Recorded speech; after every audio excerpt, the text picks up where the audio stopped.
5, 4, 3, 2, 1. And it's live.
This is Leicester Till I Die TV. Watch and subscribe on YouTube and listen on your podcast platform. Hello, good evening, good afternoon, good morning, good night, good day, goodbye. How are you doing? Welcome in the world, wherever you are in the world. One of those will apply to you. This is LTID TV from Leicester Till I Die. Thank you for joining us live on YouTube. If that is how you are watching us, thank you for doing so. Please join in and add your comments as we go through the show in the chat. If you're watching on catch up via the same platform, please add your comments below. Always interested on reading them. Keep them respectful, of course. And if you are listening via your favorite podcast platform, thank you for lending us your ears. Well, should we be happy?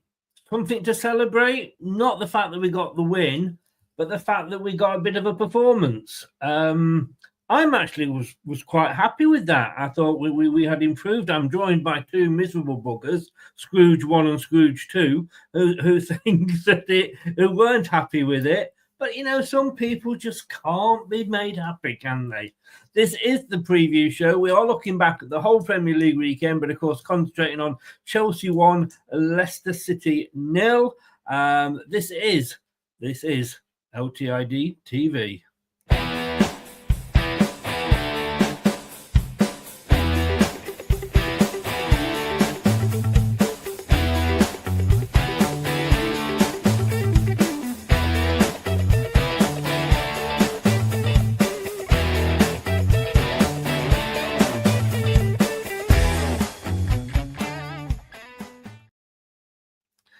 First of all, as you can see there, we've got Added Ant. Not Adamant, Added Ant. And good evening, welcome along from Ant's Leicester fan channel. Joining us regularly now on a Monday. How are you doing, sir? Yeah, I'm good, thank you. And looking forward to being part of this show on a Monday. Should be good fun. It really. Normally, of course, we would be joined by Tom, but his internet is completely, what's the technical term? Fucked. That's it. So he's not with us. It's Brad. Brad, good evening. Good evening, Chris. It's good to be on. Good to see you on. This could be a weird one because we've already agreed backstage twice. So this could be one of them boring shows where everybody agrees with us and Chris is forced to disagree with us. Well, good evening, everybody. We were shit. Good night. Ray is in. Good evening, Ray. How the devil are you? I hope you are well. Okay, well, let's have a look at the match. So we will start off with, I don't know, I was quite pleased that I had something good to write for the BBC this week. And you not impressed? No, I think not impressed is a bit harsh. I just feel like we're praising the bare minimum for them doing like defensively basic things. But like it was an improvement. Like, don't get me wrong, there was a huge amount of fight. The players were actually working hard. But we couldn't be more blunt going forward if we tried. Like, we really couldn't. But defensively, and I think we've got to credit Rude here, even though I haven't been his biggest fan, I think defensively he's found something that looks like it works. Oh, yes. And I mean, Brad, look, we're not going to go from primetime Luton to primetime Liverpool overnight. But it was the first step, wasn't it? It was. And again, like Ant, there were things to be pleased about in that performance. The defensive aspect was probably the most pleasing. There wasn't really much in any other department that was all too pleasing, but there was definitely great improvements. Two frustrations I have is we saw this against Liverpool, we saw this against Man City, and then we know what followed when we played teams in and around us, or home games, if you will, that gave us the advantage, and we never took advantage of.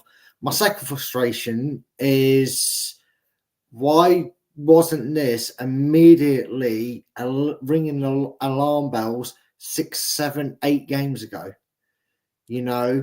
When he realised, okay, 4 at the back did okay, but we still lost 3-1 to Liverpool, 2-0, to Man City, etc. Maybe I need to implement that now, because the realistic state of it is, Chris, if things continue, which until we actually see a miracle like a goal would be a nice thing, we're going to be 9 points off Wolves after next week. So too little too late is still that feeling. Until I see goals at one at the right end and none at the other, I'm not going to be convinced that it's not all in vain, really. It was nice, it was good to only lose 1-0, I guess, but 6 or 7 games too late, and I'm past caring with that midfield to attack transition. Yeah, it's a good point. Let me get the right game up first of all, which I've done there. And this was something that Tom said, that he's heard that this was a formation or a style that Ruud wanted to play, but he's held off implementing it. But then, as Brad just said, why? If that's the way he wanted to play, why not introduce it straight away? The thing is, I want to believe that, but it's like, if he wanted to do it straight away, he could have, because all of these players have been available to him for him to do this. So I don't quite buy that, to be honest. And like, you look at, during his time at PSV and even his time at United, he lived and died by either 4-4-2 or 4-2-3-1. So I feel like this was a last roll of the dice, hoping that something's going to stick. But do you think, Ant, stick with you, that at least, look, we've criticised him, and I've criticised him heavily, for exactly the points that Brad said. They say insanity is trying the same thing week in, week out, and ending up with the same results. At least, I suppose, like I say, he's changed something. Too little, too late? I feel like you've got to credit that he's tried something different, and I'm glad that we did, because you say insanity doing the same thing time after time, and we're actually just getting gradually worse week after week, trying to do the same thing. So yeah, credit where it's due. He's tried to change something, but I do have that feeling of too little, too late. Brad, Van Nistelrooy said we deserved more. Do you think we did? Definitely deserved to win the game, because we offered no firepower going forward. There was a lot of frustrating half chances, if you will. And what I mean by that is that interjection into becoming a potential half chance to shoot one into the box. Players are making wrong decisions.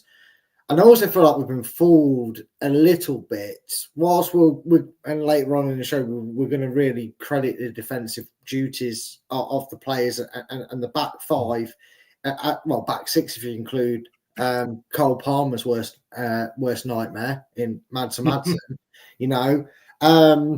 They did that well.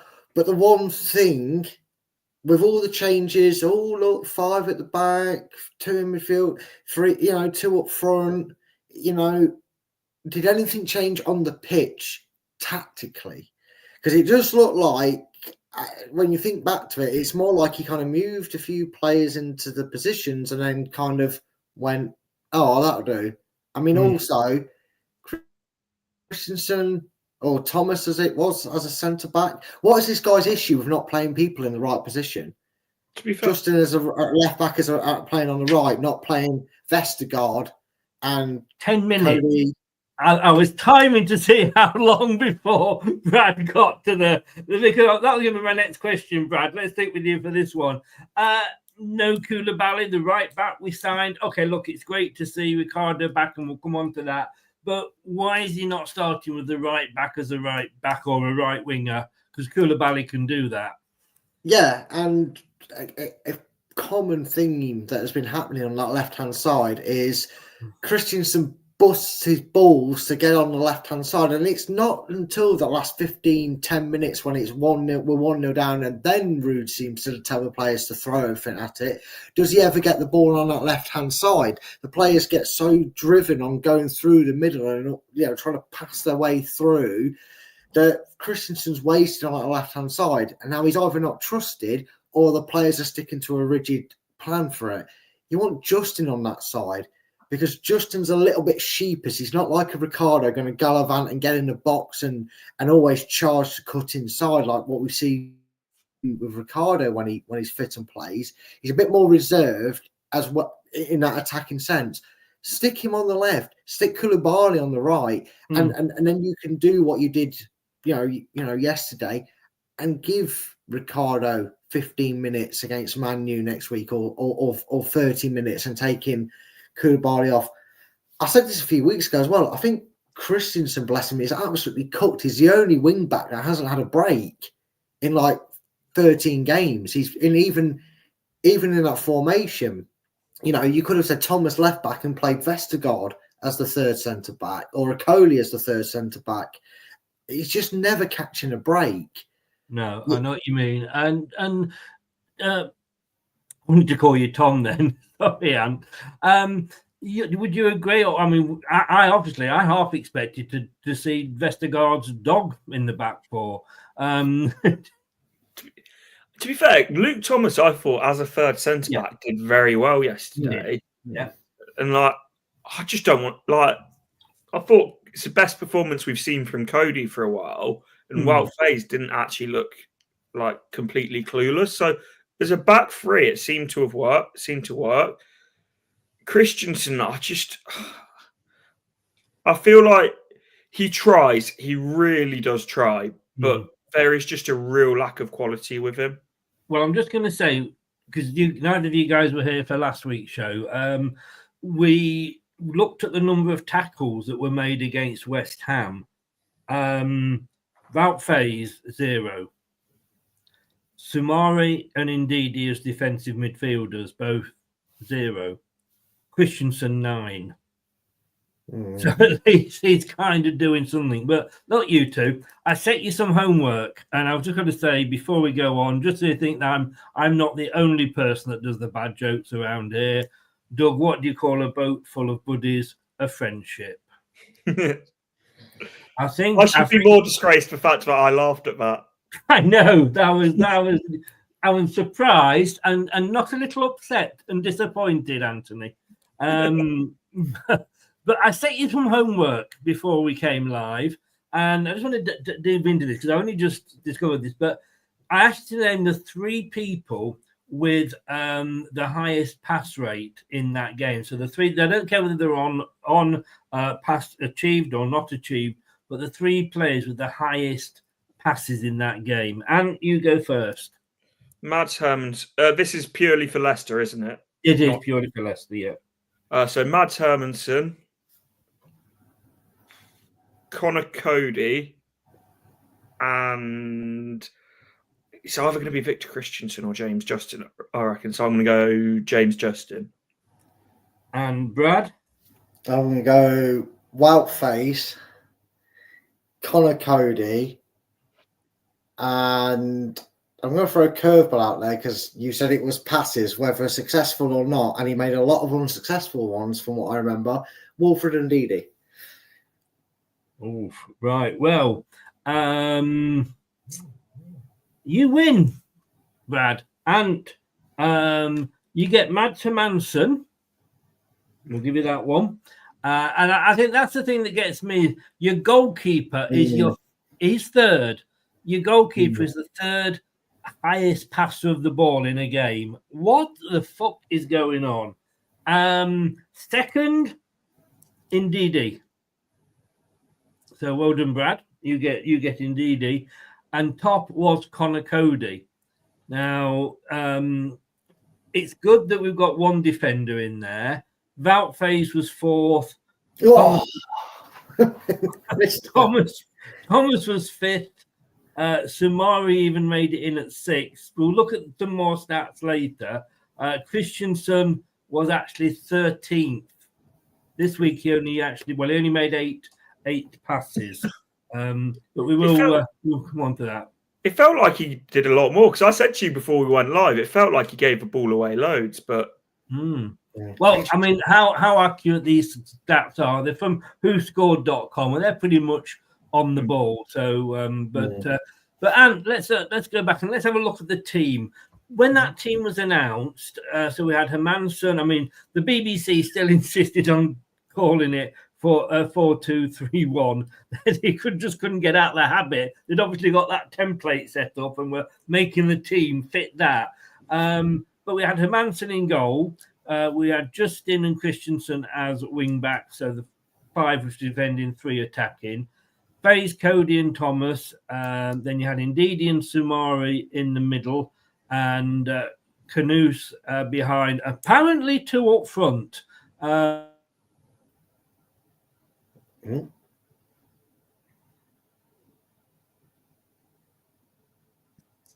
Your thoughts when you saw the team? I was happy with the team. It's just something different, and we've seen the same thing week after week after week. So it was just the fact it's a roll of the dice. I was happy with it. So, how about you, Brad?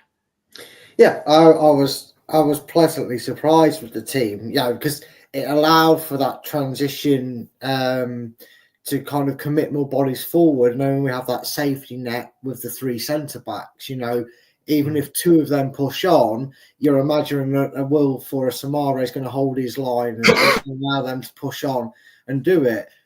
Unfortunately, in the attacking sense, we didn't see much great execution of it, most notably because the bloke who probably made 75 unsuccessful passes, Wilfred Ndidi, kept passing it off grid. You know, that was our big problem. But in terms of the lineup and the idea behind it, and what we probably envisioned how we were going to play against it, it's probably, you know, that lineup we need to just go, that's it now. We're dying on this hill, as someone we've worked with used to say, Chris, if you know him on about, he used to say, die on this hill.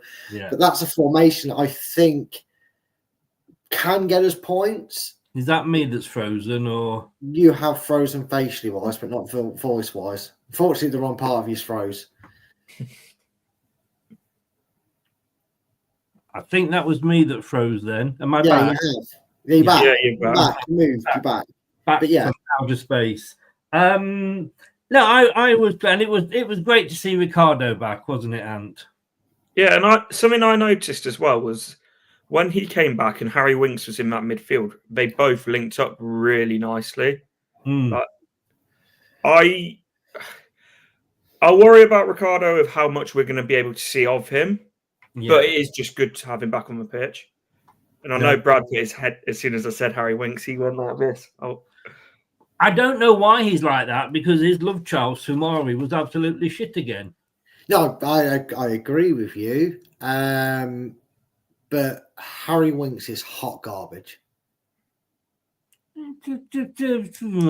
Gave the ball away in midfield trying to attack, stood still on the ball to let Chelsea take the ball off him for Chelsea to keep attacking. Couldn't pass it 10 yards if his life depended on it. And I'm glad Vestergaard's dog's life wasn't at stake when he made a pass, because he'd have been dead after one pass. He was hot garbage. I said it when a Spurs fan said to me, we'll swap your Madders for Harry Winks. I said, not unless we're in a championship. Lo and behold, that's the only reason when we did the show, Chris, and if you haven't seen it after this, go and check it out, where I did a keep, sell or loan, it's the only reason he'll still be a Leicester player next season, because he will be at his level again. He was hot garbage. I'd rather have seen your love child, Dakota Reed, have come on in his position. But unfortunately, he came on for, and look, Samara had an awful game in the midfield. It wasn't just Ndidi with bad passing. It was also him, but Jesus I want to Christ. just say, defending myself, the Cobra Reed is not my love child. He's being sarcastic there. No, we heard the But statement. this is Brad. This is Brad and Sumari.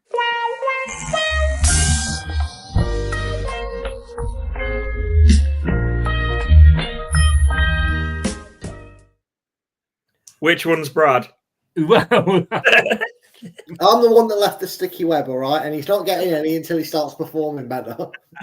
I mean, we're going to discuss players later, and we're going to give them ratings. But I wish Samari would do better. But I'm fed up with every time I see the opposition attacking, whoever the opposition is seeing them run past Samari, trying to run back to help his defence out. The thing is, it's not just Samari, though, is it? Like, there's a fair few players I think you could lay that ball out. But for supposedly your big sort of enforcer in the midfield, I do know what you mean. But Gary Lineker here, Brad, has said today he's calling Leicester beyond depressing. He's not far off, is he? No, he's really not. Because at the midway point of the season, when Rude first came in, we had still a bit of an optimism. We had the West Ham win, we had the Brighton draw, and we all thought that was it. Just the surge was on.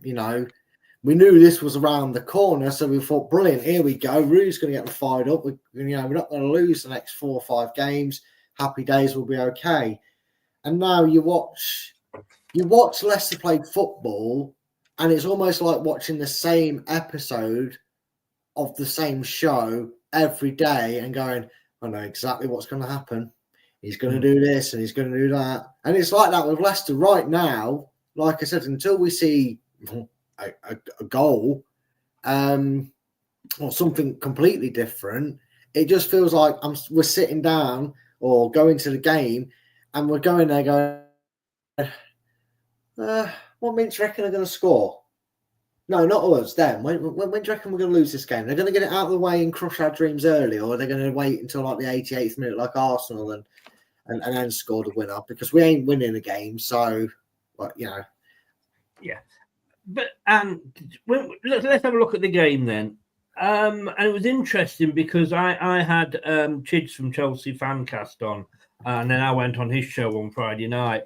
And if you can remember what a lot of our fans were saying about Enzo when we were 17 points clear, it's boring, all we're doing is passing the ball, we're not attacking. That was Chelsea. They were literally saying everything that we were saying last year, he was saying this year. The difference is, of course, at that point, we were 17 points clear, so there's a lot of forgiveness in there.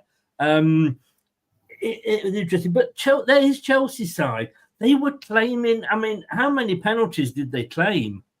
To be fair, don't blame them for trying, can you? But it's like what you said about Enzo is so true. And it's like, obviously, you don't watch the game with the volume on, do you? Because of very low, just so I can hear But it. the amount of times that it looked like they could break on us and then passed the ball backwards, and the Chelsea fans were booing it, not having any of it. I think the thing, Ant, was one where I think it was Samari, sorry, Brad, gave the ball away. It could have been Winks. And Fofana got the ball, broke up the right-hand side, got really close to the sort of the equivalent of the penalty box, nobody to pass to, and like you say, just turned around and did what we call a Christensen, turned around and passed it back because he had nobody to pass to. It's just... It did feel just like watching Leicester last year, and it's like when Enzo's football works, it's brilliant, isn't it? Like we saw some fantastic football last year, but when it didn't, it was like watching paint dry. Yes, yeah, it was. Look, they had a penalty claim early on, Brad, when Thomas was alleged to have gone into the back of Cole Palmer. Fair play to Cole Palmer. He didn't actually claim. He was the one Chelsea player that wasn't shouting for it. But they did get the penalty. And I guess we all thought, oh, here we go.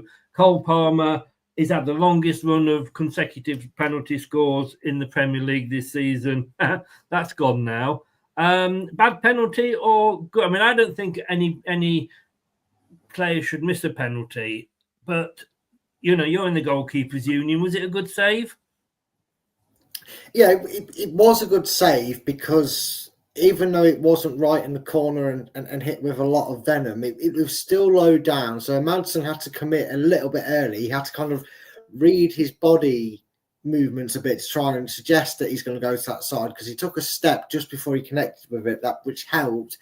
And at the end of the day, how many times have we seen a penalty not be the greatest, but the keeper's pre-dive, so he's looked a bit foolish, or it's still managed to go in the net because the keeper hasn't moved quick enough. So it wasn't the greatest penalty in the world, but I'm sure Cole Palmer will take penalties of that standard again for Chelsea and score them. So it has to be done, because the goal graph that comes up before they take the penalty, I think he'd predominantly gone the opposite side. Yes, and he had, yeah. Two, one where Madsen actually saved it, and one was in the top corner. If you're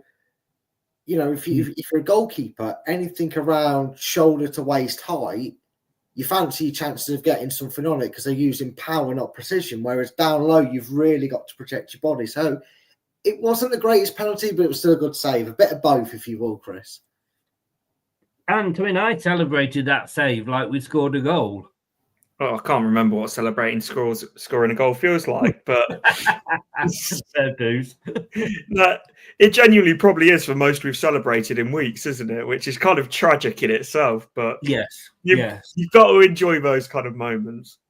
No, you do. But let's just. I know Brad's not a lover of stats, but these were the tail of the tape. 3 shots on target. Still, that, to be honest with you, still sums us up. And there's more to come to prove that, Brad. It's just not good enough. Yes, we were better, but we still couldn't seem to pad. I don't think some of the Leicester players realised that we'd actually changed shirts. They just saw the blue and thought they'd pass it to Chelsea. It still seems to be the basics that we can't get right, like the passing, like the getting, to the second ball first. I was watching Leicester players stood there waiting for the ball to come to them and seeing Chelsea players nipping in and pinching it. Yeah, that's been the frustration since Spurs at home in the first game of the season, Chris. The amount of times I've found myself going, just move, go to the ball, and they just don't do it. And look, you could look at Chelsea and say, oh, they had 20 shots and they should have absolutely battered Leicester. Well, one of them shots on target is the penalty. One and about another 2 of them were straight out of Madsen. So there wasn't like they peppered our goal in that sense. No. It's clear and obvious looking at them stats where we are gigantically getting things wrong, and it's the transition from midfield to attack, because players are too static, they're too flat-footed, the studs are getting stuck in the mud, or they're just not reacting to what's around them. Like you said, Chris, it's almost like I can't think of the word, but they're almost expecting the ball to come to them, and it's not good enough. If it's not good enough, they're not going to put the effort in to go and get it. We missed out on several potential breakaways because players went, come on then, come on, ball. Oh, Cucurella got to it first. Well, if you played a better pass, and it's like, yeah, but it's don't play the game to not trust your teammates to not make the pass. Play the game as if you've got somebody literally holding your shirt for 90 minutes and he's going to nick it if you don't get there first and have the urgency to get there first. Yeah. Saying that, Nigel here on the BBC says, great penalty save, but we were still not quick enough on the ball. I can't see any way out now. And Lee says, no passion or guile in the final third, so another 0 in the goals scored column. I wrote for the BBC today, which will go up tomorrow on the BBC Leicester page. We could have 5 up front. If we're not going to get the ball through to them, what's the fucking point? We've been shouting for 2 up front for ages. It's going to be interesting to see whether Daka and Vardy can work together. But if we're not going to get the ball to them, 4 touches Vardy had in the first half, what is the point? The thing is, Vardy having minimal touches isn't a huge concern to me, but it's where those touches are. Because you think back to when he was at his best, we would probably quite often see stats where he would have 5-6 touches in a half, but two of them or I'm three of going them. to tell you where they were. You carry on, but I'm going to tell you where they were in a minute. Yeah, but two or three of them would have been in the box and would have been shots. So I think that's a big concern. But I also think that you've got Vardy and Daka up front, which I like the fact it's a front two. I like the fact it's something slightly different. But I don't think either of them are particularly creative and can, like, you know, when Iheanacho and Vardy had that front two, it felt like Iheanacho had the ability to hold the ball up a lot more and bring other players into the game. Yeah. Like Vardy and Daka are obviously complete different sort of levels of their game, but both of them are very much, they want to run in behind. Neither of them want to hold the ball up and drop deep. So I almost think, why not give Edouard or someone else a chance? I know. I am so on the page with you there. What is the point? He can't be any worse, surely, than what we've been seeing. And we're paying him £90,000 to sit and do his knitting at home. Why not just get him on? So the thing is, he literally can't do any worse. We haven't scored a goal since the Tottenham game. Yeah. And the thing is, it's painful watching Vardy like this because he's a shadow of himself, of what the player that we all sort of think of him as. But it's like there's the sentimentality of, oh, it's Vardy, he's always got a goal in him. Or it's the reality of he scored one scrappy tap in against Spurs from since December the 4th. Yeah. It's like, and I hear what you said about service before, but he also has had a fair few decent chances that he's missed. He has, and the Vardy of old probably would have scored those. And in fairness, I'm just looking at his heat map here. I can't bring it up because it's not clear enough for you to see. But it's not bad. Most of them are in the opposition half and a few in the box. But Brad, you got to say, like I say, what's the point of having 2, 3, 4, 5 up front if we're not going to get the ball through to them? And look at that. Total touches inside the box. 54 for Chelsea, 4 for Leicester. Yeah, and I've got a feeling all 4 of them were probably Vardy. Because he had two. It wouldn't be Daka. Well, no. And that's the most frustrating thing, Chris, because we finally got what we wanted with 2 strikers. Oh, Daka, sorry, just to confirm, Daka did not have a touch inside the penalty box. No, I'm not surprised. In fact, I'd be less surprised if you told me he had a touch in our penalty box, and that's he did. To the point he did. He had a touch in our penalty box. yeah. Someone needs to tell Daka which end it is. But we kind of got our wish, didn't we, Chris? Like Ant said, in a way, play the 2, have someone who can hold the ball up. And it was another frustrating thing. And again, this is kind of like is Rue trying to pull the wool over our eyes, because if you play 2 up front, Chris, now correct me if I'm wrong, and Ant will probably know this rule if it's changed or not, but you cannot be offside in your own half, can you? So why doesn't Rude in this scenario go, okay, Vardy, you're a defensive doghouse. You know how to muscle and bustle, win the ball back for us, be that defending striker that comes back and helps the team out. Daka, stand literally heel on the line. So that at least that means that Chelsea can't put 10 men forward into our half. They're going to have to leave someone back, or maybe even 2 close in the close vicinity to you. And then what we can do is launch that ball 60, 70 yards over the top and you just run at it. I don't understand why Daka was making tackles at the edge of our box. I don't understand why Vardy was doing it. And, like Ant said, Vardy of old could have won that ball, passed it out to Ricardo, sprinted past the midfield and got the ball. We know he can't do that now. Why don't you reverse the roles? Why don't you have him do the hold up, him do the play, and just say, Daka, don't you cross halfway. Stay on halfway, wait for the ball, and then you do the running and the work. And let Vardy be that, drop back into defence and midfield. Go on then, Ant. Give us the answer. Thing is, I hear the idea and the theory of it, but I think the reason we won't do it is because particularly teams like Chelsea and like the teams that play the possession style of football, they're basically looking for overloads and extra space. If you've got if they've got another player, obviously leave it with Daka on the halfway line, yes, it will give us a bit of threat going the other way, but it also means that then they're going to get a lot more overload. So it's a boring answer, but that's probably the thought process behind it. But I would also say, it would bring us much more into the game if we were having something at the other end instead of it being wave after wave of Chelsea attack. Let me ask you this then, Ant. Can Vardy and Daka play together? Are they too similar to play together? I don't want to say no, they can't, because I don't want to write it off after one game. But based purely on that game, I'd say probably not. But also, Bilal and the midfield with Ndidi and Samari didn't get the ball to them anywhere near enough in dangerous areas.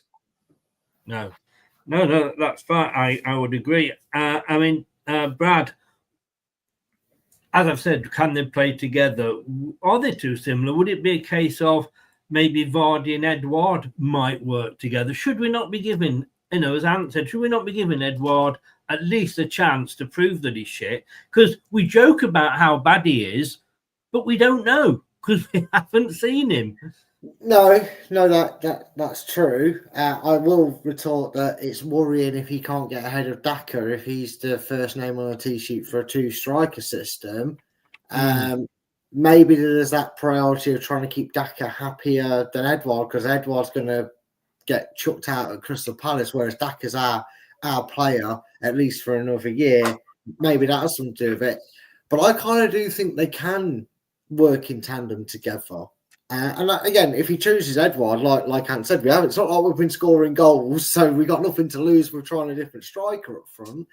Yeah. But I would probably then give that role to Ayew. He holds the ball up. He's a menace. We were told, weren't we, Chris, by Rich, the Crystal Palace fan. We were told by numerous Palace fans as well. He'll be a nuisance. He'll hold on the ball and he'll win you a free kick.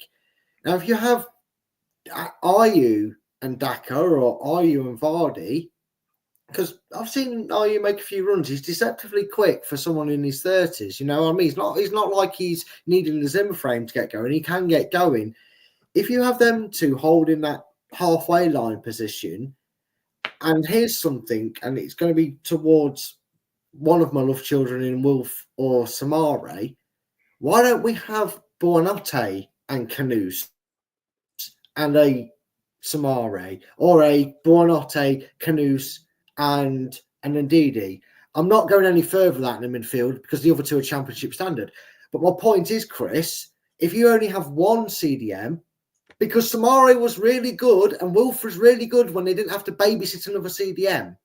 When they were the only CDM on the pitch, they actually got good praise from fans and ourselves on here. Why don't you just make that part of the midfield more attacking? So at least then, if Vardy has to track back and help out defensively, and it's only Daka or Edouard or whoever up front, get in it as well, Chris. You know what I mean? We love Skip. Said no fan ever. My point is, we'd actually have that pace to break out with, because I think that's something we lack in our midfield by going with Ndidi, Samare, and then Dakota, Reed, and Winks. You know, that we need to be making proactive changes, and I feel like if you've got at least one of them going out, and you've got the young talents of Buonanotte and El Canus springing free, you're not isolating El Canus, because how many times in that game did El Canus break away with the ball and look for his midfield partners, and he had Wolf and Samare blowing smoke out. I was going, wait there, youth, we can't catch up with you. If you're going five at the back, do you really need two defensive midfielders? I suppose that is the point. But and give you a chance to get a word in. And do you love you, Brad? I've written down here two up front, any difference, and that was at half time, and I don't think it was. Our one decent chance where we actually hit the bar actually came off a Chelsea defender. Yeah, I think that was more of a Chelsea mess up than us doing anything particularly good. But we got a cross in. I mean, it's not often we get a cross in. No. Can I just quickly go back to something Brad said, though, about Bilal and Buonanotte? With Bilal, at Ghent, he did actually quite often play a little bit deeper. So I think that would work if you had Bilal maybe alongside Ndidi and then Buonanotte in front instead of having Samare there, because it was painful watching just trying to get the ball into those areas, and that's probably why, as you say, the one moment we did look like nearly scored, where it was off the crossbar, and that's probably why there was only that one moment to really talk about. The one thing, I'll stick with you for this one, and the one thing that I will say, and I was asked this in the watch-along, how will Leicester City react when we actually went 1-0 down? It was a superb strike. You could argue again that, Wout Faes was playing with himself in a corner somewhere instead of closing him down. But the way that we reacted to going 1-0 down in this game was probably better than I have seen for a long time. Doesn't say an awful lot, but would you say we reacted better than we normally, or that we have been doing? Yeah, because we didn't capitulate and go to 2 and 3-0 down very quickly after. So in that sense, yes. And we were in the game until the very end. Yeah. Despite the fact that we never actually looked like scoring. Up to the final whistle. I mean, the week before, West Ham, while that was being played, I was actually messaging my daughter at the same time because I was bored watching the game. For this one, I had a screen full of facts about the game that he's froze again. At least interesting. I want to go through the substitutions and then we'll look at some more in details. The first substitution will come to you, Brad. 64 minutes.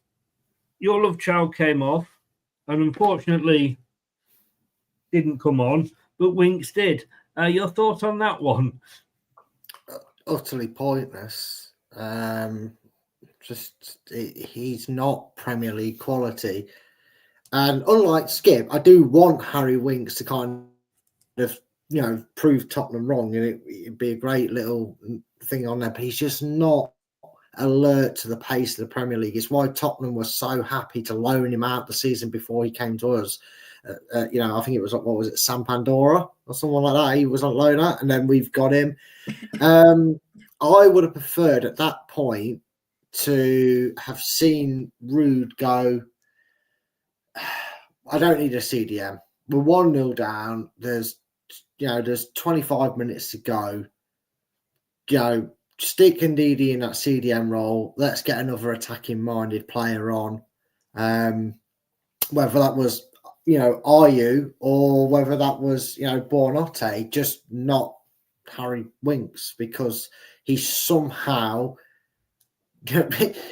Samara had a bad game. But he somehow made Samare's performance not look so bad when he came on, in my opinion, because he just could not pass. Maybe he thought we was playing in blue. I don't know, but he just could not pass a ball to a white shirt to a Leicester player. Let me come to you, Ant, on this Skip thing, because Brad, and it's fair play. I'm not going to say that Brad is wrong, because, the way we all take a dislike into certain players, Wout Faes.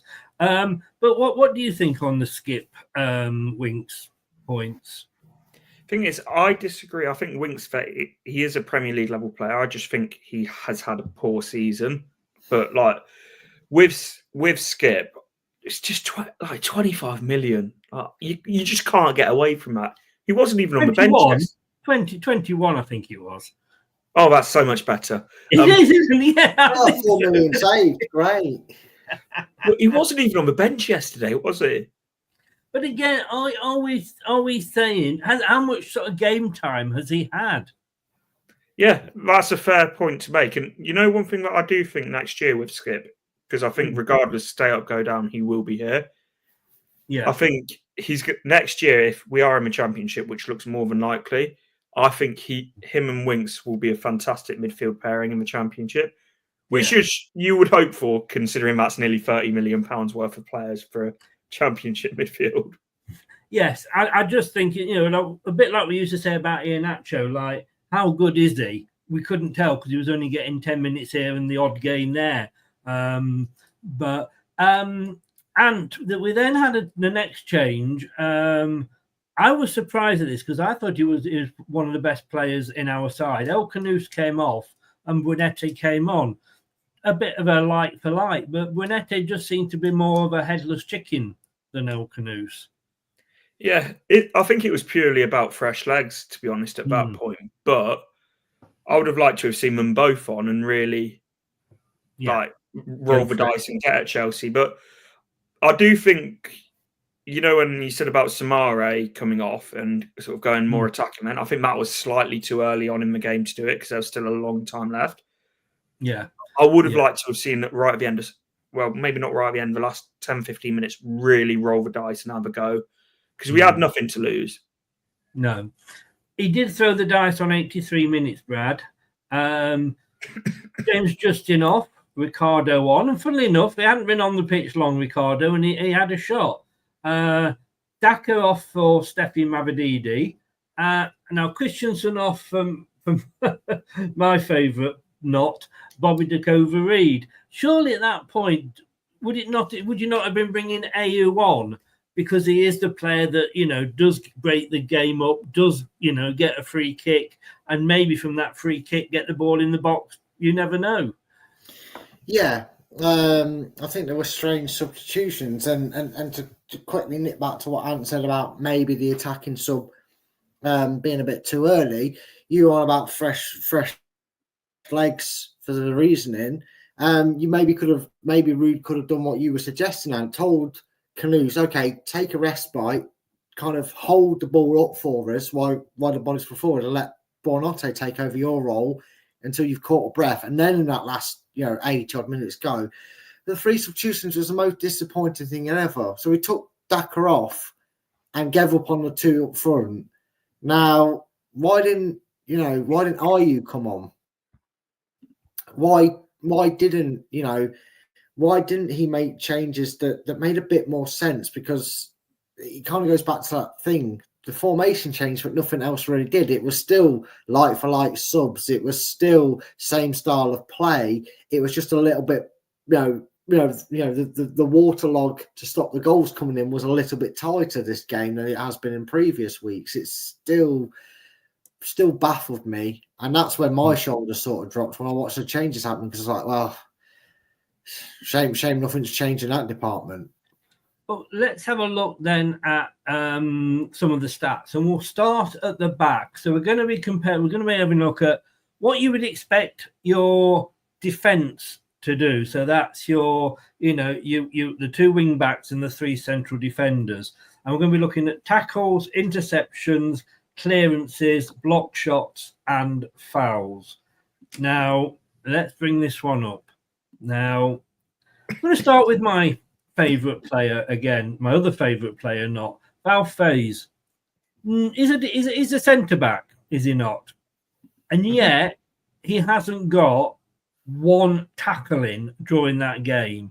Now, I haven't gone far back, so that's 180 minutes of football he's played. West Ham and Chelsea here, and he hasn't got 1 tackle. What's the fucking point of him? He's just taking up somebody else's air and oxygen, isn't he? I'm not his biggest fan, but I also do think the kind of game we were playing yesterday, where we were so deep, it was more about blocks and clearances than it was about being aggressive and stepping forward.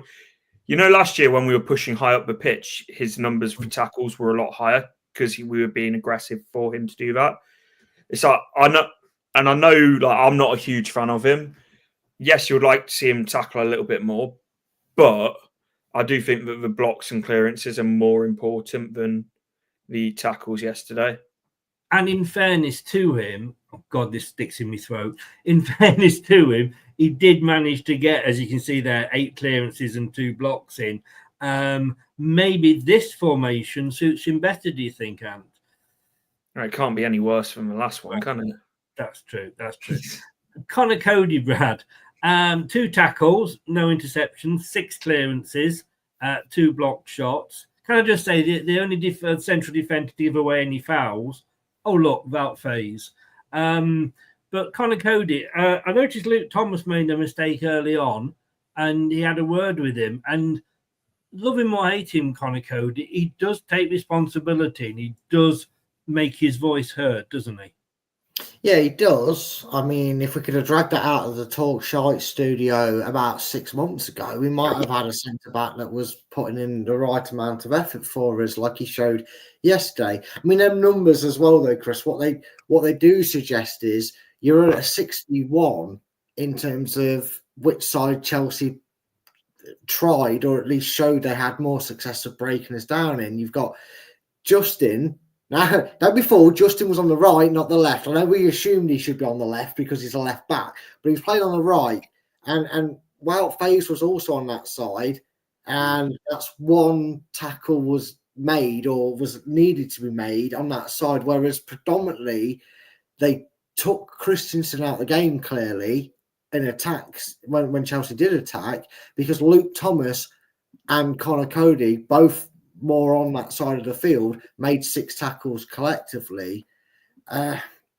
It's just it glaringly shows that maybe like Ant said, the reason that Wout Faes didn't make too many tackles is because he was getting the ball and hoofing it clear, or he was throwing his body in front of it. Yeah. I do find it. I'm sorry, for me, I'm glad he's making the clearances, but he should be getting he's a defender, he's a centre back, he should be getting the fucking tackles in. If he's blocking the cross coming in though, Chris, or he's getting to the ball first and clearing it, is he not essentially doing the same aspects of his job? You don't necessarily always have to be tackling. But in 180 minutes of football, as a centre back, you should be able to make one tackle. Yeah, that's not asking much. That's not asking much. We will complain that Vardy only has 4 touches or he doesn't have a shot in 45 minutes. We can apply the same to Wout Faes. But look, as I say, I don't like the guy, full stop. And Luke Thomas, I've got to say, he was my player that deserved a mention this week. He's taken a lot of stick over the time. The few times he's played for us this season, I think he's done very well. He did make a mistake early on, but he had Cody there shouting at him and keeping him in line. And I think he had a bloody brilliant game and was very nearly my man of the match. And look at that, 4 tackles, 1 interception, 7 clearances, and 2 blocked shots. Yeah, I thought he did really well, particularly considering he was playing as a centre-back as well. When not his natural position. But I actually think that's probably I know we said about yesterday's game, but I think that's probably the best game I've seen from him for a long, long time. Yeah, totally. And as Tony says there, Faes managed to avoid Cucurella's goal. He should have blocked it. He should have at least got his fucking body in front of it. I feel like I'm defending Wout Faes way too much here because I'm not his biggest fan, but there's 2 or 3 players that should have been out towards Cucurella way before he had that shot off. It wasn't just Wout Faes. No. And look, I'm doing what everybody else is doing to other players. I'm picking on Wout Faes because A is an easy target, and I don't like the guy, and I wish he'd never wear a Leicester shirt again. Looking at the other end, Brad, player shots on target, key passes, dribbles, how many times they were fouled, and how many offsides. Vardy managed to go the whole 90 minutes and not have 1 offside, but he had 1 shot. Daka, no shots, no passes, no dribbles, 1 offside. Bilal, and these were the 3 the 3 attacking players, 1 shot on target, and 1 foul, the same as Vardy. Not all their fault, because like I said earlier, the balls not go through to them. But surely somebody at Leicester's looking at that and saying to Ruud, if it's not Ruud himself, we need to get the ball through to these guys. Yeah, definitely 100%, a lot quicker. And I feel like some of the passes that didn't happen or they either didn't happen or happened too late was because of that staticness, that crap in our pants nature we've seen when we get in the opposition half. If go, we don't know what to do at this point. We know what to do back there, but we don't know what to do at this point. Crap! Now my options are gone, and then we'd lose the ball in the midfield.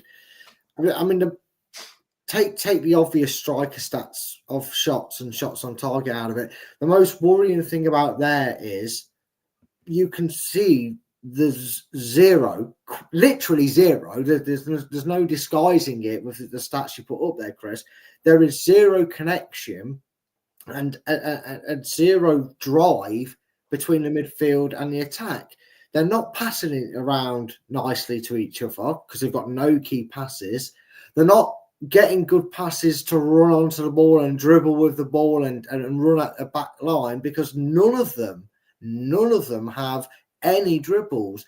It is the most damning stat I can see, because if you have some numbers, Chris, if you have like 4 key passes from Bilal and 3 key passes from Vardy and 3 key passes from Daka and 4 dribbles each from them all, it automatically bumps the numbers above them all. It has to, because of where them players are supposed to be on the pitch. Yeah. You know, if they're getting the ball where they're supposed to be in the attack and they're making 4 key passes and 4 dribbles each, then they're going to have a couple of shots each and a couple of shots on target, you'd hope. That is the most damning part. And that's where I'm really, really concerned. And just looking at some other figures here, total shots, the top 5 were all Chelsea. One of those was a defensive midfielder. One of those was a left-sided defender. And the other one was Fofana, a right-sided. Fofana. Give him his name I gave him the other day, Wesley Wanker, who was a defensive defender on the right. And that is embarrassing. Tackles, apart from Casado, it was all Leicester, but that's because they were going the other way. And dribbles, like Brad was just saying, there's not one Leicester player in the top 5 for dribbles. And if we are taking all that on the chin, and we're not getting the ball out, surely you would hope that there would be a counter-attack in there somewhere. If we can't attack, we should at least be getting a counter-attack. Again, 90 minutes, not one counter-attack. Yeah, and the thing is, if you're a counter-attacking team and you're a dangerous counter-attacking team, we saw this when we were at our best, it makes the opposition think slightly more. Because yesterday, I think part of the reason Chelsea was so comfortable is because they almost weren't worried about what was going the other way. And it's like, it makes the game even harder for ourselves. So we just need something in that midfield to be able to link that midfield to that attack. Yes. And I feel like if we can find that, then that will transfer, that will transform our team. But something that also potentially against lesser teams than Chelsea, but might be able to make a difference, is if your wing backs in James, Justin, and Christensen can push slightly higher up the pitch, because they were basically playing as it was basically 5 at the back, where neither wing back really got forward at all. And I think James Justin put 1 cross in, or it might have been 2. So if you can get those higher up the pitch, then I think that'll be a big thing for us as well. Yes. Brad, the next details, probably going back to what you were saying, attacking side. We were all down about going down the right. Christensen didn't have an awful lot to do, or he didn't do an awful lot down the left. And that's where Chelsea were attacking more. Do you think sort of one side cancels the other one out? Yeah, pretty much. The graphic would suggest that. It's just, this is the problem that every team sort of has, is the element of surprise almost goes out of Leicester, because when we were at our best, like Ant said, we could go down the left or go down the right, 80% of the time, and teams would be so cautious of it that when Leicester kind of knew they had them on the back press, they'd switch it to the left, and all of a sudden you'd see players scrambling over to try and stop Mavididi getting the ball. We saw that a lot last year in the Championship. This season, again, annoyingly, we've agreed a lot tonight, but like I said, Chelsea kind of went, don't worry about it. Nah, we're not. You guys have fun with the ball up there. Just make sure you're back before the street lights come on, like a 90s mother, not worried about the kids. The defence didn't have anything to worry about, because they just knew as long as we stayed close to the right hand side, Leicester aren't going to do anything because we'll shepherd them out. And it just feels like we've lost that cutting edge to kind of move it forward. So when you did that, then I thought you were going to do another Vichai's bottom, but no. action zones and only 20% in the Chelsea third. Yeah, that's not a huge surprise, and it did feel like a huge amount of possession that both teams had was in the middle of the pitch. But like, I also think how much of where it says about action zones, is that across both teams or is that specifically for us? No, that the 20% of the action was in the Chelsea third, 37% of the action for the whole game was in our third, and 42% was in the middle third. I'll be very interested to see with that how much of the 20% was with the ball at Sanchez's feet or the Chelsea defenders. Yeah, well, that is a good point. Right, moving on. You probably know, Alan, we have a gentleman called Alan. Lovely man, goes to every game home and away unless he can't make it for whatever reason. Makes sense that. And he always rates the team and chooses the man of the match. See if you sort of agree with him, because what would you have given the team performance out of 10, Ant? 6, or actually, I'll go 7. You go 7. Brad? I'm going to do what I love to do in this situation. I'm going to go in the middle of what Ant said, the 6.5. 6.5. You awkward sod, you. Okay. I actually went 7. Tom went 7. Jim went 7. Wayne got a little bit excited and went 8. Alan, like I say, who goes to the match and obviously sees a lot more at the match, as you know, Ant, because you used to go to them all. You do see more at the match than you do watch it on the telly. But he actually did go for 7. He gave the team performance 7. 7. Last week it was 0. Now that's the difference. And the only reason it was 0 because I didn't have any minus graphics ready. But last week even he said 0. Interestingly, you're man of the match, Ant, from a Leicester point of view. Yeah. I'm oohing and ahhing between Luke Thomas and Mads Hermansen because of the penalty save, but I'm going to go for Luke Thomas purely because it was completely unexpected as well, the level of performance he put in. Yeah. Brad? You say some more and you will never coming back on this channel again. Just put that out there. The temptation just to get off the show. Wait, what? No. Look, I appreciate Luke Thomas playing out of position. Who knew? Rude. He never does that. Had a really good game. And I feel sorry for Madsen because he did everything he could, And when he made that penalty save, Chris, it wasn't just like, Sky and that spuffed a load about Cole Palmer finding a missed penalty. They didn't really put much on. They focus on that for about 20 minutes. I felt like he did everything he could, and probably for the first time in a long time, wasn't facing 20 shots on target. I know they had 7, but we kind of deducted that 4 of them were relatively easy to deal with. He finally had a game where he could probably breathe and not have a shot at him every 2 minutes, and he still comes out on the losing side. Goalkeepers Union, it's going to be Madsen for me, with a very close second to Ant's pick, Luke Thomas. Right. Well, I actually went for El Canoes, and I could not believe he got taken off. I think he was the one guy that at least seemed to be running towards their goal, but it was very close. And my second, and I nearly got it, was going to be Luke Thomas, as you say. Tom went El Canoes. Jim went Connor Cody. Wayne, face there. Wayne went Mads Hermansen, but who did Alan go for in the official Leicester City LTID man of the match? He went Wilfred Ndidi. Again, Ant's face there. Explain, Ant. I love Ndidi, but I thought he was well off it yesterday. That definitely says Wilfred and Dealey, doesn't it, Ant? Yeah. Yeah.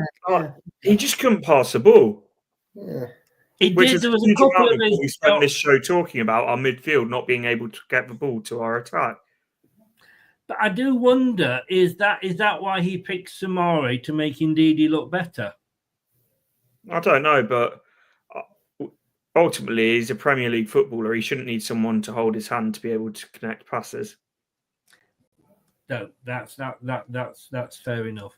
That's fair enough. Well, that's who Alan gave it to. So we have a bit of fun now. We're going to do some player ratings. Are you guys ready? Yeah. And we'll do it after this. Join in the chat, and we're going to do player ratings after this. Subscribe to our YouTube channel now and make sure you never miss another upload. Leave a like now. Ring the bell and never miss another video. And I might even throw Jordan's in just for a bit of fun as well. Oh, we're having a good show. Don't bring the mood down with that knobhead rating. Right. We're going to start, obviously, with Mads. And why not? Now, this is out of 10, Ant. How much out of 10 do you give Mads Manson? I'll give him an 8. I don't think he could have done much more yesterday. No. Obviously, it's a penalty save, and I thought his distribution was all right as well. So, yeah, I'll go for an 8. Brad? Yeah, well, he's my man of the match, so kind of there has to be up there in numbers. You know, we give 8 to Vardy when he scores 1 goal and does fuck all else all game. So guess what? He saved a penalty, kept us in the game, made some decent saves. He's getting an 8.5 from me. I knew there was a half coming in there. It's because of someone who's going to get that 8, but I have to give him a match more, so you get an 8.5. It's all you case to this. You made the deal with the devil. You could go 9. I'm not going to go that high because unfortunately he did concede a goal. But interestingly, you were both agreeing with Jordan. Jordan went 8 as well. He's taking his happy meds then. All right. Next we have Mr. James Justin. Ant. I'm going to go for I was going to say 5, but that feels a bit harsh. I'll go for a 6. Just didn't feel like he offered anything going forward, and it felt like watching him, a lot of what was good from Chelsea came down that side. No, wouldn't argue with that. Brad? I'm in agreement with Ant. We saw more attacking threat from Ricardo inside 30 seconds of him being on the fucking pitch than we ever have Justin. In fact, Justin hasn't been attacking since Arsenal away when he scored 2 goals, you know, so I'm going to be cruel and I'm going to give him a 5. Okay. Can I say to everybody, if you're watching, please put your tin helmets on because I'm going to tell you what Jordan gave him. I'll read this first of all. One of his best games of the season. Go away. Go away. I knew Brad would not be happy with this. Apparently, Brad, he provided a great outlet on the right, running beyond Cucurella and delivering decent crosses. Defensively, he defended some difficult back passing crosses excellently, and he got an 8. Is he on the wind-up? When we've done this with Brad in the past, Brad has threatened to actually knock Jordan Blackwell out if he ever meets him. It's going to get more interesting as we go on. I can see the scores that Jordan's given. It's going to get very interesting later on. Here we go. About phase. And I'm going to give him a 6 because he blocked a lot and he got himself in the way of shots, but ultimately he needed to do more for their goal. I know I said it wasn't just him that needed to close Cucurella down for his goal, but like you can't allow a player that much time on the edge of the box. But apart from that, I thought he was all right, but it's a big apart from. Right. Brad? I do think he is. No, I'm not laughing at you. I'm laughing at because I can see what I'm going to have to read out for Jordan. All I'm saying is, Jordan, strike one. Strike one, mate. I think you know what happens when you get to strike three. I have, and you should go back and watch some of the rating shows. I've offered him out on a YouTube boxing. I'll do YouTube boxing with him. It'll be sure as shit a better display than like KSI and all them people doing it. It'll be more of a laugh and all. We'll only get about 12 viewers, but it'll be worth it. Look, I think Wout Faes is the Ben Chilwell of the defence this season. He's the scapegoat. Because like Ant said, yes, he could have. I'm not having that. No. Don't even be half nice to him. No. Because I was the opposite as to you were with Ben Chilwell. He's a little rat and weasel, and I hope he rots and keeps getting injured for Chelsea. But that's besides the point.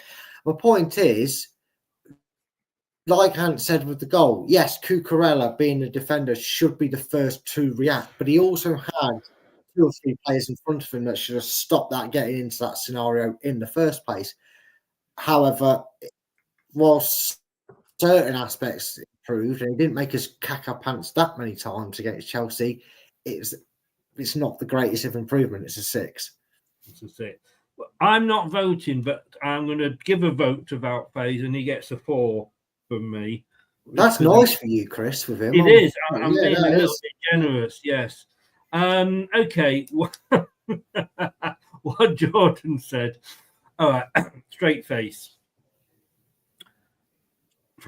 I can't.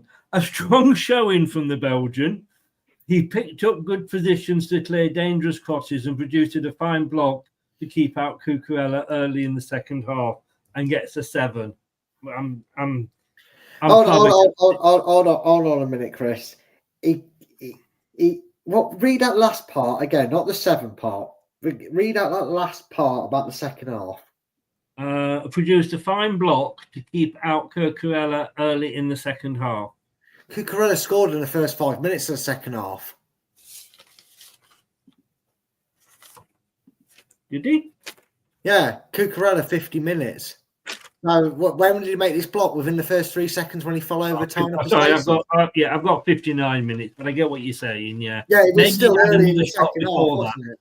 Yeah, I don't know. I thought it's just my hatred towards Jordan and his ability. Your hatred to Jordan is like mine is to Wout Faes. It is. Anthony, Connor Cody.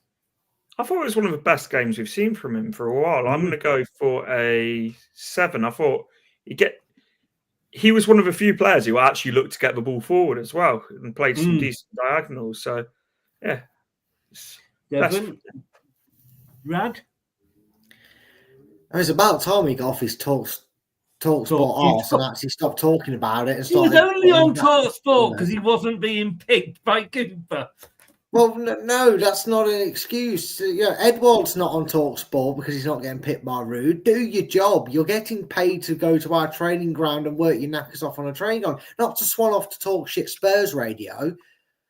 Look, disdain aside, he did have a good game. I can't remember if it was him or Thomas who stood on the player's foot who threw himself 10 foot in the air for the penalty. Soft penalty, by the way. Don't think he should have been given. However, he did do a solid job. He actually did what we're paying him for, believe it or not. He actually captained the back line. You know, that money we're paying him is actually went to some use last week. 6.5. 6.5. He's my Wout Faes. He's my Wout Faes, Chris. I can tell. Jordan says, when he ventured away from his central position, he looked uncertain. But when the game became stretched, he produced a couple of important blocks. His passing was pretty good too, and he got a 6. So thereabouts with you. Anthony, Luke Thomas, everybody's punch bag, it seems, last couple of seasons. I'm going to go 8.5. I thought he was brilliant, and he is my man of the match. Again, not in his natural position, but slotted in really well. Yeah, very good. Brad? The same sort of reason for for Ant's score, I gave my man of the match 8.5, and Luke was a close second. I'm going to give him an 8 because not only has he come under the cosh and been thrown under the bus through many of points in the last 2 or 3 seasons, but again, not his natural position. Really impressed me. Very happy to see him play in that position again for the remainder of this season, if that's the case. Yeah, an 8. He gets a 7 off Jordan. Had a wobbly start, and his forward pattern was uncertain throughout. But defensively, after the first few minutes, he diligently stuck to his task and put in some strong tackles. Victor Christensen, the other Great Dane. I'll give Christensen a 4. He gave away a needless penalty because the player was literally going away from goal. He was going away from goal. The threat had completely gone. And I also don't think he offered a huge amount going forward as an outlet either. And as a wing back, you need to do that. Brad? First of all, don't think it was a penalty. Yeah, he catches his boot, but the guy jumped that far in the air doing one of them dives and grabbed his legs. I would actually be inclined to book him for theatrics on. But it's a stupid challenge to make, regardless, because the player's going away from goal.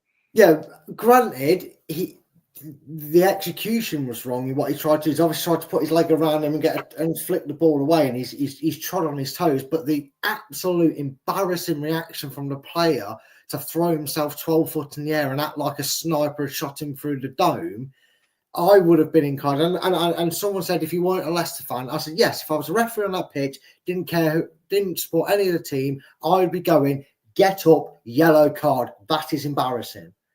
Yeah, but you put yourself in that situation when you put in a challenge like that. But then go down naturally. Don't jump like you've been, hit with a sandwich. But that's that's what players do now, and it's like we're arguing, Chris. It's only taken an hour and 17 minutes, and finally me and I'm just letting. I'm like the father, just letting the children peter this out between the pair of you. The thing is, what I always say when I'm doing my coaching, in a situation where there's minimal danger, don't give the referee a decision to make. Yeah, granted, I suppose you put it like that, then he's still a bit needless, but I am going to go back to sort of agreeing with Ant in the ratings terms. God loves a trier, but my God, he doesn't do a lot apart from that. He gets a 5. I'll give him a 5 to be nice because I do love the fact that he does at least try, I guess. I agree with both of you. That's a typical parent, isn't it? Yes. And the way I always look at it, if it was the other end, then would I be screaming for a penalty? And yes, I would have been. And I think it was a penalty. The first one, when Palmer went down, wasn't. But like I say, Palmer wasn't appealing it. But yes, my God. If apparently there was a Russian judge in the executive boxes that actually held a 10 up. It was that good. And even Jordan says here, Sancho theatrically went to ground, but it was silly of Christensen to give him the opportunity. Whoa, he's agreeing with you two. The Dane gave away the ball too often in the first half too, but was a good option flying down left in the second half. He gets a 5. Oh, God, you're agreeing with Jordan, Brad. That makes me feel a bit sick. And just quickly before we move on to the rest of them, has the rule changed on getting booked for surrounding the referee? Do either of you know if that rule's been disbanded or does that still exist? I think it was only in place for a week and then Man United got rid of it, didn't they? Thing is, it's one of those rules that's never implemented because you watch, even Southampton was surrounding the ref at Anfield. Yeah. I'm not saying it was just that I gave, but I feel like that's a rule that you saw stronger referees with a thing called a spine that us referees don't have over here in England. They would have literally have been like that. Go on then, I dare you. Take more steps, say one more word, and your name's going in this book. Referees these days just trying to go away, please, go away, please, go away, please. There was at least 4 Chelsea players that should have been on a yellow card for excessive. I can understand throwing your arms in the air and going, ref, surely, look at it. And then to be fair, though, excessive. like in the same breath, though, Mads Hermansen probably should have got a yellow card for Yeah, what he but was doing yeah. before the penalties. It's like looking at it objectively, the refs are just spineless in this country because there's plenty of opportunities. Yeah, I have to say, I did actually think on this occasion the referee overall had a very good game. Oh yeah, he was I a didn't ref. actually have to shout him out that often, which means I wasn't really noticing what he was doing. I've got to say, just while we're talking about that penalty, don't know if either of you have TikTok and what have you, but I've got a personal TikTok account and a football one. And on the football one, I follow everything football. And somebody posted a video, and I think this was South America or Africa, and a penalty was given, and the guy took the penalty, and the goalie saved it. But the goalie was about 6 foot off his line when he got to it. So the linesman flagged and said, no, and they had to take it again.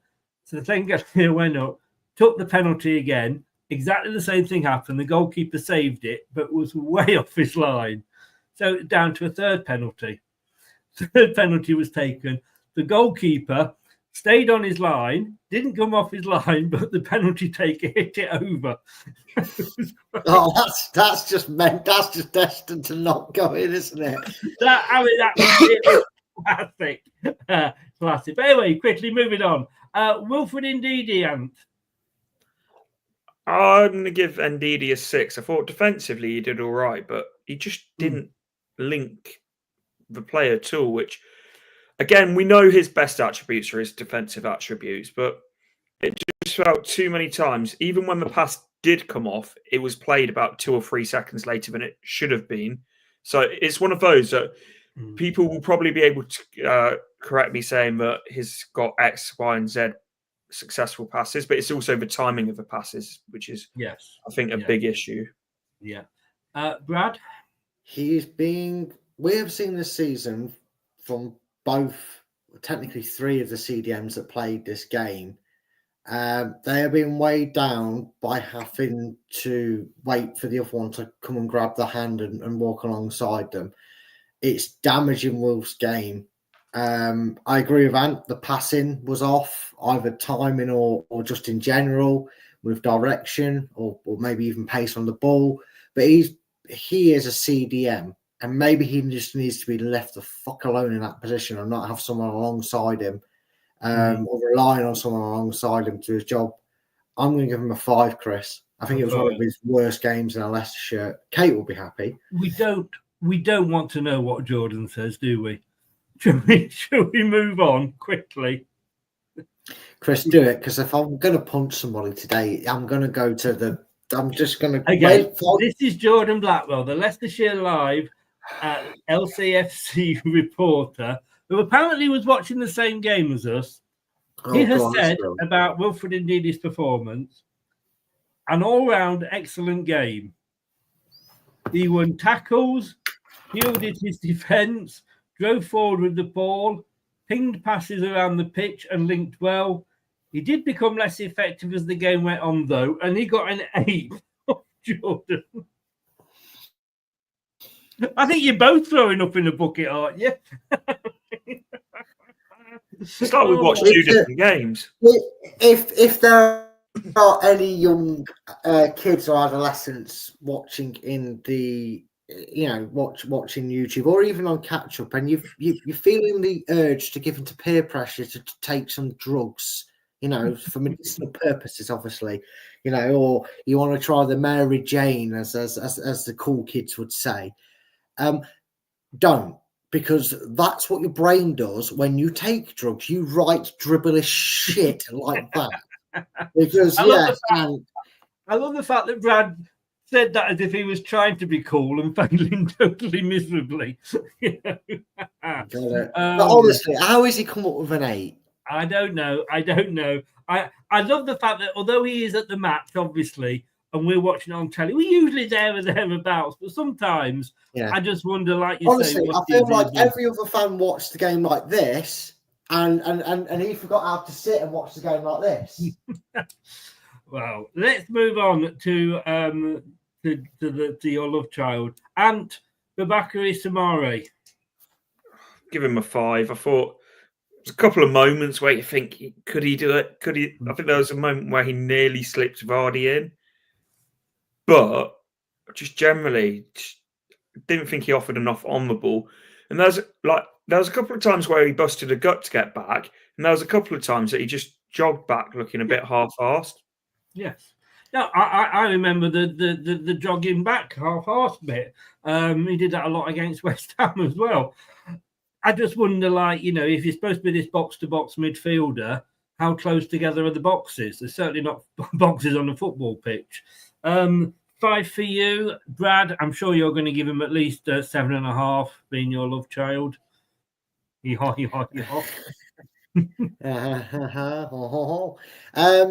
again, it's pretty similar to Wilf.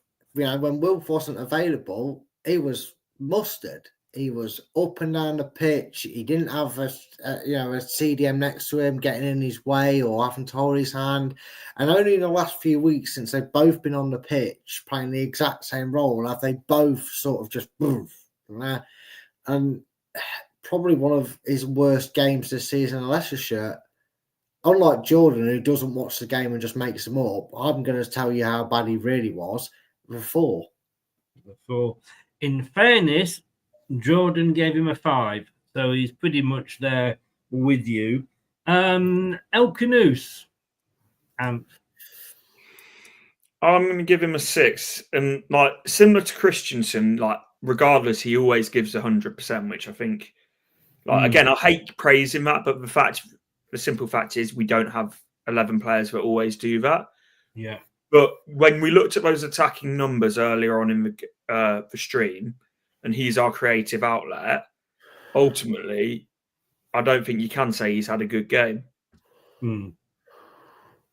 Well, maybe I'm just blinded and give him man of the match for turning up. I'll probably do, if I'm honest with you. I just think at least he tries. That's not how Goose, mate. There you go.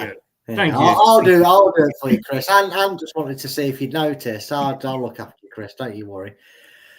Now we're on him then. How much are you going to give him, Brad? He needs help. I don't mean mentally or anything like that. I don't mean he needs to go see a therapist, or he might do for wanting to move to Leicester. He might be regretting it.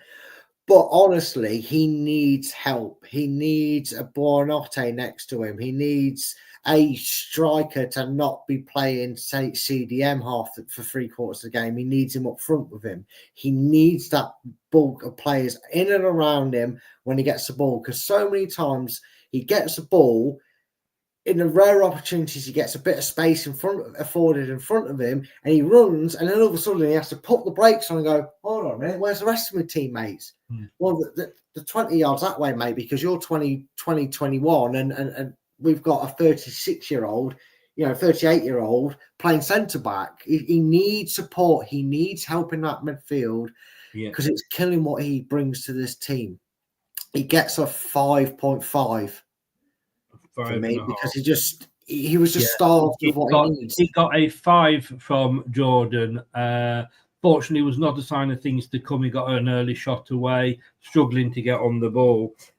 Speeding things up a little bit now. Patson Daka, and 5. I didn't notice him apart from defensively.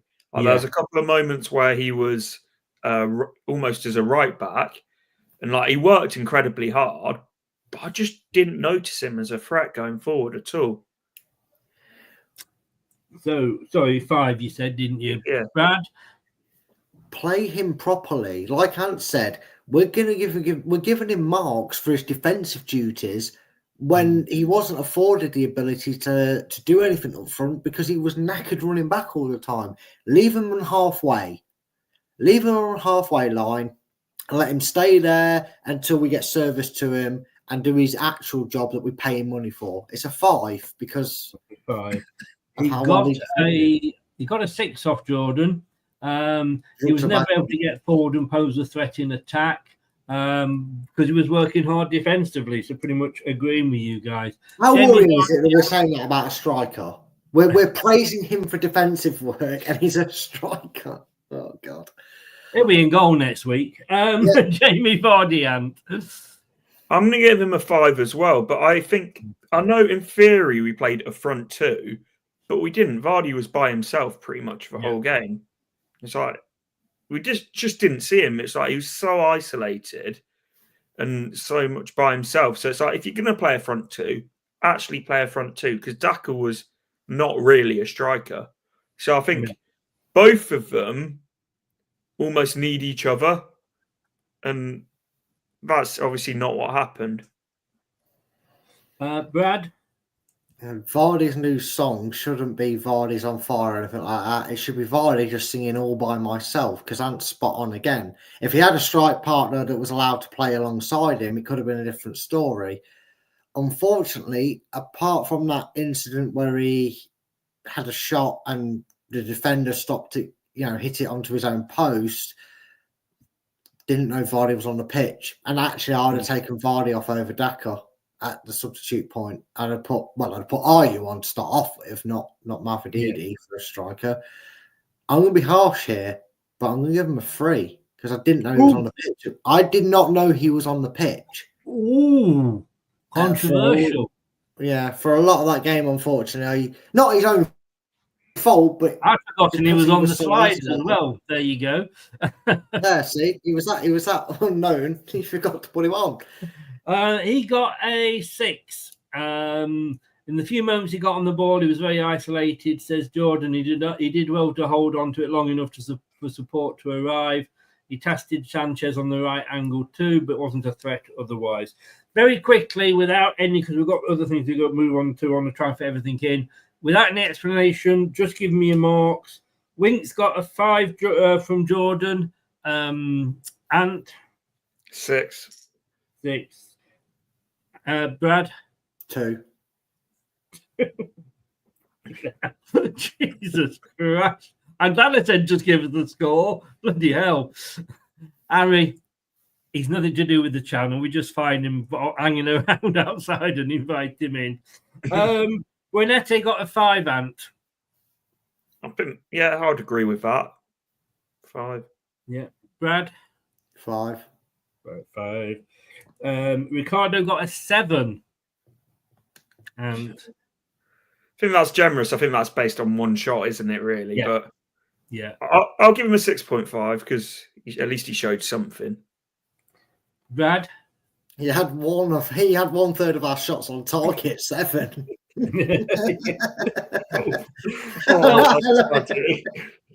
did. Jordan actually said, promising, looked immediately at home in the inverted fullback role despite 4 months out and came closest to an equaliser later on. Got into good position and helped City's attack. I had to read this one twice about Steffi Mavrididi because it says stationed out on the left. And when I first read that, I read it as stoned out on the left. That might improve his game. But we're looking at Mavrididi. And I'm going to give him a 5. And you said it earlier. I think it was you. One of you did. You just want to see him back to what he was last year. Take the man on it.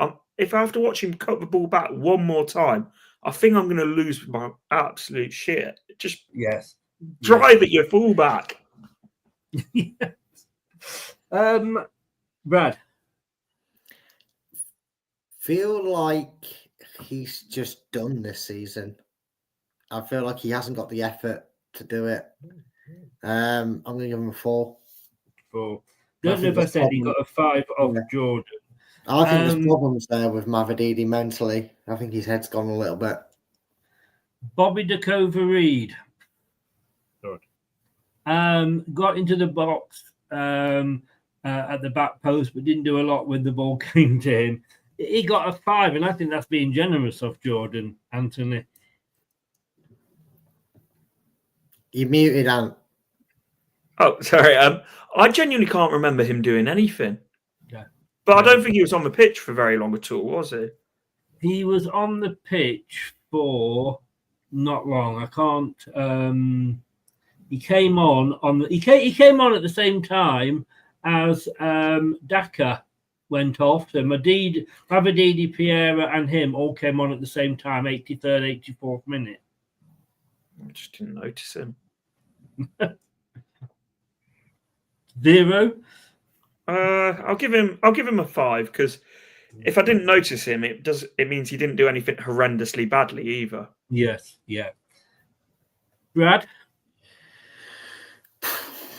Pointless.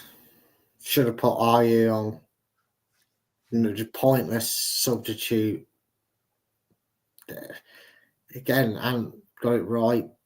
Didn't hear him do anything wrong, but a bit like some players last season, the season before, were going, didn't even know they came on the pitch. I didn't even know Diakoff Rudiger was there, so I'm not going to rate him, Chris. I didn't know he came on. Don't think I heard his name. I'm not rating him. He's only going to be the only other one that I rate, and I thought I was being a bit horrible and giving him a 1 just for turning up and getting on the coach. Yeah. And very, very quickly, let's have a look at Ruud van Nistelrooy. As a manager, how do you think he did? Did he get it right, wrong, or a bit of both, Ant? I'll give him a 7. I think he did. He got it right. He changed it up and went for something different. The only thing is, I would have liked to have seen him roll the dice a little bit earlier than he did. And he sort of half rolled the dice at the end, didn't he? He didn't fully go for it. He just sort of had a go. So I would have liked to have seen us have a bit more of a go at the end. But generally, I don't think he could have done much more. Brad? It's difficult because I'm still a bit bitter that the changes that he made didn't happen 5-6 weeks ago. I think as soon as we lost to Spurs, after we beat Spurs and lost so badly to Everton, he should have realised he needed to initiate an away day plan. 7 because he tried something new, but 5 for execution. And of course, the players take some of that on it, but it just whatever he tried was a bit better. But it was. I'm going to put you down as a 6 then. Yeah, go in the middle. Yeah, give him a 6 because obviously Jordan doesn't rate Ruud, the manager. I'm going to. Yeah, I'm going to, and I'm going to give him a 6 as well because, like you say, if he's, as I said right at the start, if he is going to make these changes and he's been thinking about it for a while, why leave it until our hardest run of the whole season, which we've got coming up, to actually implement it? So yeah, I'm going to give him a 6 as well. But at least I've got to say, at least he did actually do something. I mean, we criticised him week in, week out for not doing anything, and insanity is being the same thing week in, week out, hoping for a different outcome. At least he did something. But like you said, Brad, he should have done it before. I'm going to go and I'm going to run through the rest of the games. Guys, if you've got to go, if you want to go now, or do you want to stay? I haven't eaten yet, so if Adam doesn't mind, it's all right to hold down. No, I'll be on my own if you both want to. I've got some marking to do, which is very exciting. But do you see all this overtime you get, mate? I know it is, but not a problem. But hey, look, thanks both of you. Really do appreciate it. And your links are in the description. Brad, as always, they are. And thank you very much. And I'll see you next Monday, and I'll see you on. Oh, just talking prediction leagues before you go, Brad. How did you do this week? He's gone. He got 4 points this week, ladies and gentlemen, so far. I was going to say, no, I've still got a chance to stay on 4 points. Yes, yeah. I mean, I don't want to say anything, but 3 correct scores this week. He's fixing it. He's fixing it. I'm not fixing it at all. And just to say that the 7 minutes gone and it's 0-0. So you're half right so far, Brad. Guys, I will let you go. Thanks very much for joining us. See you on Thursday for the prediction show, and I'll see you next Monday, and we'll do it all over again. Cheers. Thanks very much. Take care, guys. Thank you. Thanks very much to Ant, and thanks very much to Brad as well. Right, let me do this because I just want to run through the rest of the games. I don't know if you'll be able to see this at all. But just running through them, obviously, as we say, West Ham and Newcastle are playing tonight. I say 7 minutes gone. They kicked off at 8 o'clock and it's 0-0. I went for 3-1 to Newcastle. So you know that with my prediction powers this week, you know that's how it's going to end up.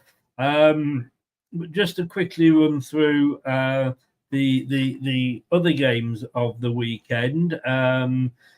Nottingham Forest, wow, they just go from strength to strength, don't they? I've got to say, look, I know everybody's saying, "Oh, it's Nottingham Forest, we don't like them." Blah, blah, blah, blah. Yeah, I get that. There is the rivalry, but look, they were actually the majority of the fans were happy for us when we won the Premier League. I hope. They're not going to win the Premier League. Let's be honest with you. I hope they get Champions League football. I really do. I know it's Nottingham Forest, but I hope they get Champions League football. Because if they do, it means there's one of the big six that ain't getting it. So that's why I want them to do well. And look, we've got United next, Man United. We've got the Blue Half, City, the week after that, or after the international break. They've just shown that Manchester City can be beaten. And we know they can this season.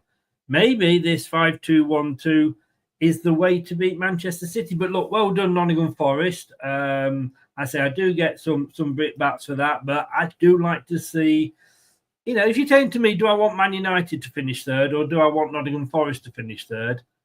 I'd say no, Forest. I really, really would. Brighton 2-1 against Fulham. That was one of my correct predictions. I went 2-2 in that first game, by the way.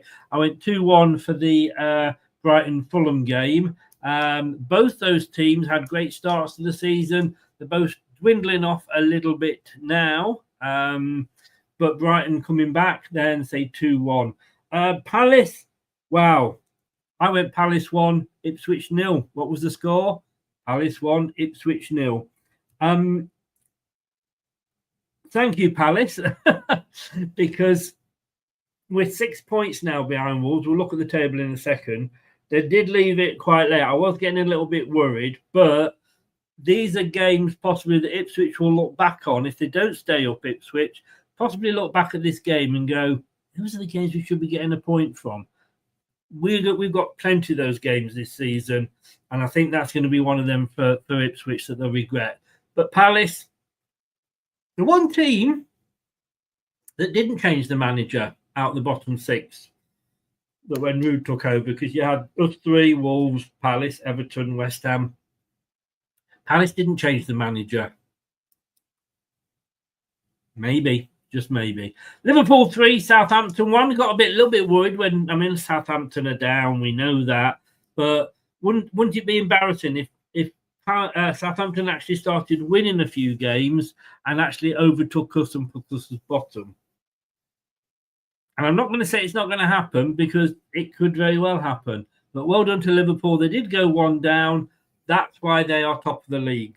They came back and they put 3 past Southampton, 3-1. I went 3-0 on that game. So, almost. So, in the next round, next set of fixtures, Brentford beat Villa. I went 1-1. So close. Villa beating Brentford 1-0.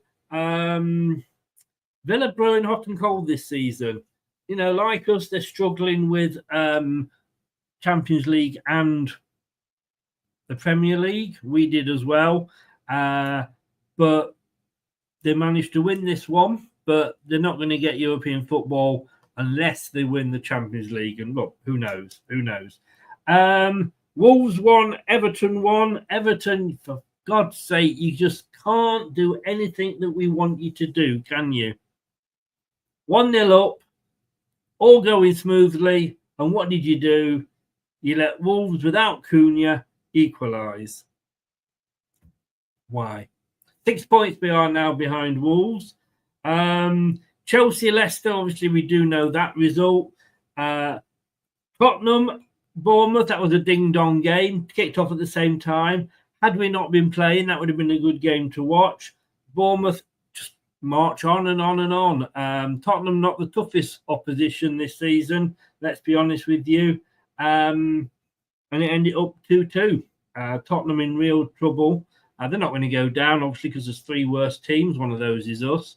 And talk about not going down, Man United. Arsenal, Arteta's getting a little bit mardy. He walked off mid-interview when asked about the Premier League race. Is it over? Yes, it is. We know that. Arsenal, they're doing a Tottenham. They are doing a Tottenham because they could get caught for third. They really could. This is the season when you look at everybody else. And somebody said to me earlier, it was actually a Man United and a Man City fan I had round. And we were talking football. And they were saying that Liverpool are doing well because everybody else is doing bad. I know that's a bit of a statement, but I said that when we won the league, you're still the best team, but everything fell in our favour. Chelsea struggled. Arsenal were being Arsenal. Liverpool had changed the manager. Man City had announced they were sacking the manager at the end of the season. It was all going in our favour. And it is for Liverpool, but this is the season when Arsenal should have been winning it. Manchester City not going to win it. This should have been Arsenal's time, and it isn't. They have completely blown it. They have done a Tottenham. They have bottled it. And those are the weekend games.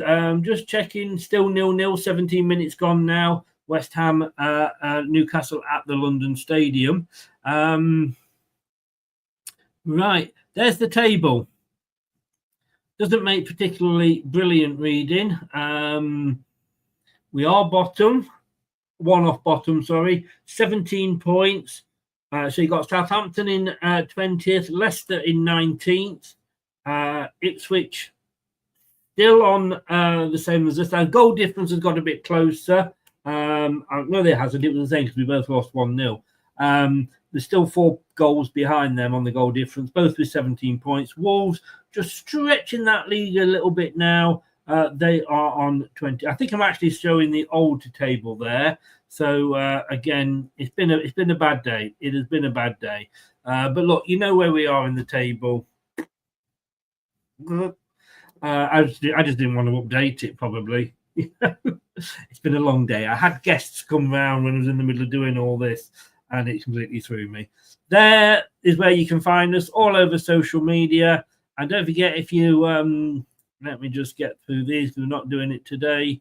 There we go. Follow us. We're also on Instagram and TikTok. Thank you very much. If you're in the chat, thank you very much, and for joining in as well. If you are watching on catch up, as I said earlier, please do add your comments below. We're always grateful to read those.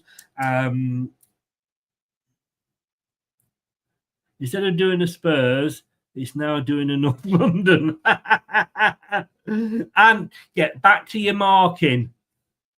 Get back. I thought you were just a sports teacher now. What I'm confused about. I thought you'd stop the teaching and we're just teaching football. Or do you have questions on football? Or could you imagine teaching Leicester, giving Leicester lot football? It's like driving test. Like, I've been driving. What am I now? I've been driving over 40 years. But if I did my test now, I'd fail. And it's the same, I think, if you tested Leicester players on how to play football and the rules of the game, they'd all fail. But yeah, it is doing in North London, definitely. 80% PE, still have a bit of classroom based. Fair enough. Glad you're enjoying the new job anyway. That's the main thing. If you've been listening via your favourite podcast platform, thank you very much. Please do remember to like the video, subscribe. They're both free, as is clicking the notification bell, which means you'll never miss another show again. And if you want to become a member, it does help support the channel. It costs £400 a year to put all this together, and that's just for hosting without doing all the artwork. So $1.99 a month. It's pennies. It's not even half a pint, but it does really help support the channel. We'll be back tomorrow for City Chat at 7 o'clock. Me and Kate. We will see you then. Thanks very much, everybody. Really appreciate you popping in and listening. Share the video around. Let people know we're here. Take care, and I'll see you tomorrow at 7. Thanks once again to Brad and Ant. I'll see you tomorrow. Thanks for watching. These videos are tremendous. You better like them too, or I'll be back. This podcast is proud to be part of the TalkSport Fan Network. TalkSport. Powered by fans. That will conclude this evening's entertainment.